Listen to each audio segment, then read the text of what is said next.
Bullet தமிழை பார்த்து கொண்டு இருக்கும் அனைத்து தமிழர்களுக்கும் வணக்கம்.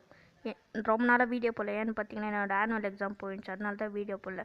இதுக்கு மேலே உங்களுக்கு புல்லட் தமிழ்கிட்டேருந்து வீடியோ உடனுக்குடனே கிடைக்கும். இந்த வீடியோவில் நம்ம என்ன பார்க்க போகிறோம்னு பார்த்தீங்கன்னா, எப்படி வாய்ஸ் டைப் பண்ணுறது. அதாவது நீங்கள் கூகுளில் இப்போ சர்ச் பண்ணுறதுக்கு போனீங்கன்னா மேலே ஒரு வாய்ஸ் பட்டன் இருக்கும். அதில் கிளிக் பண்ணி பேசுனீங்கன்னா உங்களுக்கு அந்த என்ன பேசுனீங்களோ அது சர்ச் பாரில் இங்கிலீஷில் வந்துடும். அதே மாதிரி எப்படி வாட்ஸ்அப்பில் அதுவும் தமிழில் எப்படி வாய்ஸ் வச்சு மெசேஜ் டைப் பண்ணுறதை பற்றி தான் இன்றைக்கி பார்க்க போகிறோம். வாங்க வீடியோக்குள்ளே போகலாம்.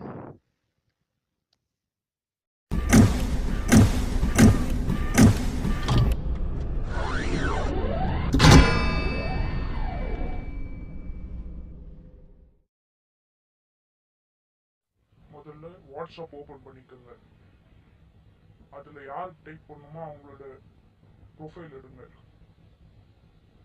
அதில் போயிட்டு அவங்க கிளிக் கொடுங்க. இப்போ வாய்ஸ் இன்னும் மேலே ஒரு ஆப்ஷன் இருக்கும், அதை கிளிக் கொடுங்க. இப்போ செட்டிங்ஸ் போங்க. செட்டிங்ஸ் இன்னொரு ஆப்ஷன் இருக்கும், அதை கிளிக் பண்ணுங்க. அது லாங்குவேஜில் இங்கிலீஷ் ஆஃப் பண்ணுறங்க. அப்புறமா கீழே போனீங்கன்னா தமிழ் இந்தியா ஒரு ஆப்ஷன் இருக்கும், அதை கிளிக் பண்ணிக்கோங்க. சேவ் கொடுத்துருங்க. பேக் வாங்க. இப்போ மறுபடியும் வாய்ஸ் கொடுங்க. இப்போ பேசுனீங்கன்னா தமிழ் கேட்கும், வணக்கம். பார்த்தீங்களா, வந்துடுச்சு. இதே மாதிரி உங்களுக்கு யாருக்காவது அனுப்பணும்னா அனுப்பிச்சிக்கலாம். தேங்க்யூ.